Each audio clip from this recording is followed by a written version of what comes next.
数据漫过小巷，一直冰糕解忧。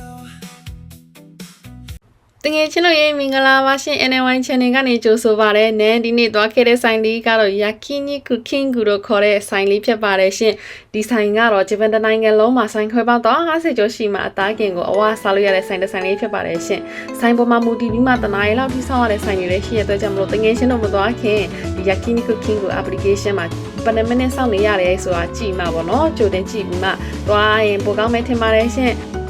စီးတက်ပြီးတဲ့နောက်ပိုင်းမှာကြာရင်တိတ်မှအရင်လိုစောင့်စရာမလိုတဲ့ဆိုင်ကြီးရှိရတဲ့ကြောင့်မလို့နဲ့အဲ့လိုဆိုင်လေးကိုရွေးမှသွားခဲ့ပါတယ်ရှင်။တကယ်ရှင်းတော့တားကင်စားမယ်ဆိုရင်ဘယ်နှမိနစ်ထိစောင့်နိုင်ကြလဲမသိဘူးเนาะ comment မှာနန်းကိုပြောခဲ့ပြပါအောင်เนาะ။နောက်ပြီးကြတော့ဆိုင်ဝင်ပြီးမှပေါ့เนาะနန်းတို့ဒီ tablet လေးနဲ့ order ကိုမာလိုက်ရင်သူကပထမချင်းဆိုရင်ဒီဝက်ရှာလေးကိုအရင်လာချပေးပါတယ်ရှင်။အဲကြောင့်မလို့ဒီဝက်ရှာလေးအရင်ကင်စားရင်ကိုစားချင်တဲ့ menu တွေကို order လုပ်ထားလို့ရပါတယ်เนาะ။အသားတွေရောက်လာတဲ့အထိအလကားထိုင်ဆောင်စရာမလိုတော့ဘဲနဲ့ဒီလိုအရင်ဆုံးအသားတစ်မျိုးလာချပေးတဲ့စနစ်ကလည်းကောင်းပါတယ်เนาะ။ဒီဆိုင်မှာ cost က3မျိုးရှိမှ menu ကတော့နည်းနည်းများတော့တူကြတာပေါ့เนาะ။ဒါပေမဲ့ဆိုင်ခွဲလိုက်ဒီဈေးနှုန်းတွေကကွာတဲ့အတွက်ကြောင့်မလို့မလာခင်ပေါ့เนาะတကယ်ရှင်တို့ဒီဆိုင်မသွားခင်ဈေးနှုန်းကိုကြိုတင်မှစစ်ပြီးမှသွားတာပိုကောင်းပါတယ်ရှင်။နန်းတို့ကတော့ပုံမှန်အဖြစ်အလဲလက်ဖြစ်တဲ့ King Coast 3480ကိုရွေးမှထားပါလေရှင် soft drink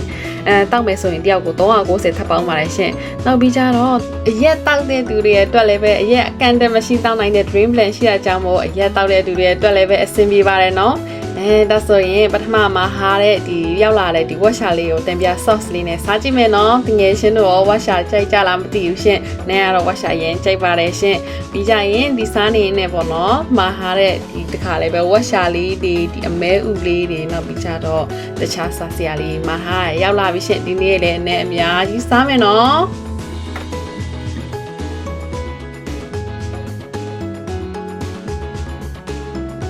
ဒီအတားတော့တငယ်ချင်းတို့ရဲ့ဒီဆိုင်ရဲ့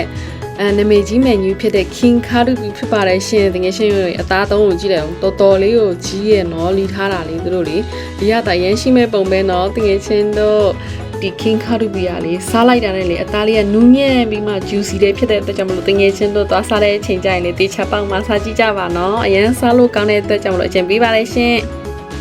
တငယ်ချင်းတို့ရေဒီအသားကိုလည်းကြည့်ပါအောင်ဒါလေးကတော့ဂျောခါလူပြီးပါရှင်ဒီအသားလည်းပဲတော်တော်လေးကိုကြီးပါတယ်နော်တငယ်ချင်းတို့ရေဒီဆိုင်ကအသားတွေကတော့တော်တော်များများဒီလိုကြီးကြီးတွေကြီးပဲနောက်ကြတော့ဒီအသားကိုနည်းတော့กินလိုက်မှာပေါ့နော်ခဏလေးသူကဟိုဖက်လန်ဒီဖက်လန်ခဏလေးกินပြီးရင်နည်းတော့ကက်ကြီးနေပေါ့နော်ကိုကြိုက်တဲ့ဒီအရွယ်စားအထိပေါ့ညက်ပြီးမှအသားကြီးချိုက်ရကြအကြီးပေါ့နော်နည်းနည်းတေးသေးလေးကြိုက်ရကြတေးသေးလေးညက်ပြီးမှกินစားလို့ရပါတယ်ရှင်နန်းကတော့အတုံးကြီးကြီးတွေပဲညက်ထားပါတယ်ရှင်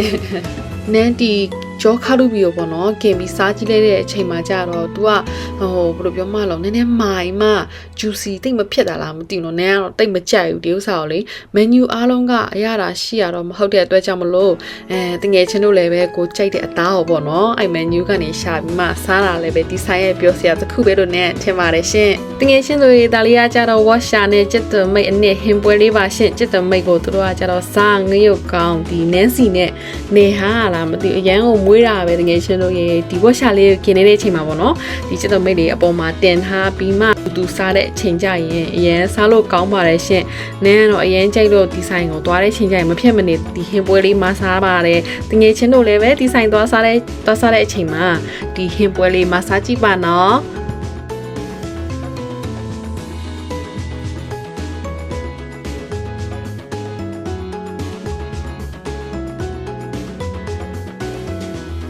ဒီကကြတော့ချက်အီခွန်ပါငယ်ချင်းတို့ရေအပေါ်မှာဆန်းထားတာတော့ငှုတ်ဒီစိန် sauce တဲ့အဲကြောင့်မလို့နဲ့အဆက်ကြိုက်တော့နဲ့ဒီဟင်းပွဲလေးကိုနဲ့မာကြည့်လိုက်တာပေါ့နော်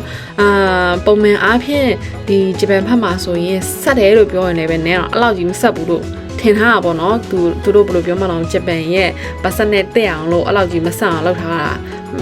ထင်မှာပေါ့နော်ဒါပေမဲ့စားကြည့်လိုက်တော့မစုံနဲ့တို့ဒီမြန်မာလူမျိုးတွေလည်းပဲစားလို့ကောင်းတဲ့ဒီအဆက်လောက်ထိရှိရပါပေါ့နော် နောက်ပြီးကြတော့ဒီဥစ္စာလေးကတော့ပစုံမန်နူးလေးပါတငယ်ချင်းတို့ရေဒီဥစ္စာကြတော့ကာလာအကန်တနေရနိုင်တဲ့မန်နူးလေးဖြစ်ပါတယ်ရှင်ယာကီနီကူကင်းကူမဆိုရင်သူကတနေ့ဆိုရင်ဒီမကြာခဏပေါ့နော်နန်းတို့ဒီ recommend menu တွေကိုသူကပြောင်းပေးရရှိရတဲ့ကြောင့်မလို့ဒီဆိုင်ရဲ့ဆွဲဆောင်မှုတွေတစ်ခုလို့လည်းပြောလို့ရပါပေါ့နော်။နန်းသွားတဲ့ချိန်တော့ဆိုရင်တော့ Hawaiian style limited menu လေးတွေကိုသူကရတာပေါ့နော်။ပစွန်လေးကလည်းပဲတော်တော်လေးကိုစားလို့ကောင်းတယ်ဒီအချစ်တုံဖြူပါတော့လေအနက်လေးကမွေးမှလေတော်တော်လေးစားလို့ကောင်းတယ်နန်းကြိုက်တယ်။ပြီးကြတော့ဒီတစ်ခါနန်းတန်ပြာဒီတန်ပီယိုဒီအဖက်နဲ့ဒီပစွန်နဲ့လိုက်လာဆိုရင်မှနန်းကစားကြည့်လိုက်တာရှင်အမလေးတန်ပီယိုဒီအခွန်ကခါပြီးမှစားလို့မကောင်းပါဘူးတကယ်ရှင်တို့ရေနောက်ပြီးကြတော့ဒီဆိုင်လေးတော့ရဲ့နဲ့ဒီ kimchi လေးတွေဒီအစုံပေါ့နော်ပါတဲ့ဟာလေးကိုမစားပါတယ်နောက်ပြီးကြတော့နောက်တစ်ခုကကြတော့နမ်မလူလို့ခေါ်တဲ့ဒီနန်းတို့ဒီပဲပြားလားပဲပြားမဟုတ်ပဲပင်ပေါက်လေးနဲ့မစားပါတယ်ရှင်ဟိုအသားကင်စားတဲ့ချိန်ကျအရင်အီမာဆိုလို့လေကြားထဲမှာအဲ့ဒီ kimchi လေးတွေစားပါတယ်ဒါလေးကတော့ဘာလာခါလူပြီးပါရှင်တကယ်ချင်းတို့ရေဒီအသားလေးကိုပေါ့နော်နန်းကกินပြီးမှဒီမုံငင်းချင်လိုမျိုးလားအဲ့ဒါတော်တော်လေးဆက်တယ်လीလားနဲ့အဲ့လေးကိုတင်ပြီးမှနဲ့စားကြည့်တော့စားလို့အရန်ကောင်းပါတယ်ရှင်ဒီဆိုင်မှာဒီဘယ်လိုပြောမအရသာဆက်ပြီးစားလို့ရတယ်ဒီ topping လေးတွေကအများကြီးရှိရကြမလို့ကိုကြိုက်တယ်လို့ပေါ့နော် customize လုပ်ပြီးမှစားလို့ရပါတယ်ရှင်တငယ်ချင်းလူတွေဒါလေးအားကြတော့ယာဝလာကဟော်ရမိုလို့ခေါ်တဲ့ menu လေးပါရှင်နဲ့ကဒီဆိုင်သွားရင်ဒီမဲဥအမြဲတမ်းမှာစားပါတယ်ရှင်သူကလေအရသာလေးတော်တော်ကောင်းတယ်လေလားဆက်ထားတာလေစားနဲ့ဒီတခြားဒီဟင်းခတ်အမွေးကြိုင်လေးပါတော့လေအရန်ကိုစားလို့ကောင်းလို့တငယ်ချင်းတို့သွားရင်လည်းပဲစားဖို့အကြံပြုတဲ့ menu လေးတစ်ခုပါရှင်ဒါကြတော့တငယ်ချင်းတို့ရဲ့ yakiniku king ရဲ့နာမည်ကြီး menu ထဲကတစ်ခုဖြစ်တဲ့အမဲကလေးစားပေါ့နော်ဒီဂျပန်အသားကင်ဆိုင်တွေမှာဒီတော့ကြီးတဲ့အမဲကလေးစားဆိုတာနဲ့ပထမဆုံးမြင်ဘူးကဒီလားကိုရီးယားမီဆောနဲ့လေသူကတေချာလေးနှက်ပြီးမှလေအရသာကိုကောင်းလေးကိုနှက်ထားတာနောက်မှกินလိုက်တဲ့အချိန်ဆိုလဲလေအနက်ကလည်းမွေးချိုင်းနေတာပဲဂျပန်ရဲ့ဒီအမဲဥလေးကလေစားလို့ကောင်းပေမဲ့အစီကတော်တော်များနေလားတငယ်ချင်းတို့အဲကြောင့်မလို့အများကြီးစားရင်ခါတဲ့နဲ့အီရွာတာပဲအားကြောင့်မလို့နန်းကတော့အစီလေးကြိုက်ရဲ့အတွက်ကြောင့်မလို့စားလို့ကောင်းတယ်မရက်နိုင်ဘူးဒီဒီအမဲဥတချောင်းလုံးကိုတော်တော်များများနန်းစားပလိုက်တာအိမ်ကအမျိုးသားသူကတိတ်မစားဘူးဒါလေးကတော့ cheese နဲ့နန်းတို့ဝက်ဥချောင်းနဲ့တိုးစားတာပေါ့နော် cheese ကိုกินမှပူပူနွေးနွေးလေးနဲ့ဒီဝက်ဥချောင်းနဲ့တိုးစားရလဲပဲmenu ရှိရပါတော့ဒါပေမဲ့နန်းကကြတော့အလောက်ကြီးဒီဝက်ဥချောင်းတိတ်မကြိုက်ဘူးပြီးကြရင်ဒီဖြော်ရည်ကကြတော့နန်းတို့ blueberry နဲ့ဒီတိမ်ချင်းလိုမျိုးအရသာလေးဒီဥစ္စာလေးကတော့ဟိုဘယ်လိုပြောမအောင်ချင်းချိုလေးနဲ့တောက်လို့ကောင်းပါတယ်ရှင်တငယ်ချင်းတို့ရေဒါလေးကကြတော့ဟာလာမီပါရှင်နန်းတို့အခုနစားတဲ့ဒီခါတူဘီထက်စားရင်တို့ကကြတော့ဒီအသားဟာလာမီအသားလေးကကြတော့ဗောနော်အစီတွေအဲ့လောက်ကြီးမပါဘူးလားဟိုအရင်ဤရွာတဲ့ချိန်ကျရင်ဒါလေးပြောင်းစားလို့လည်းအဆင်ပြေရနော်ဒီဥစ္စာကကြတော့နန်းတို့က garlic butter sauce လေးနဲ့တို့စားတာပဲဖြစ်နောက်တစ်မျိုးကကြတော့ဒီနန်းကကြတော့ဟင်းရွက်နဲ့စားချော်နဲ့ဆန်းကျူမာလိုက်တယ်ဆန်းကျူနဲ့ဒီအရွက်ပေါ်တင်ပြီးမှအခုနမုံငင်းချင်ဆိုတဲ့ဟာနဲ့တူတဲ့ဒီ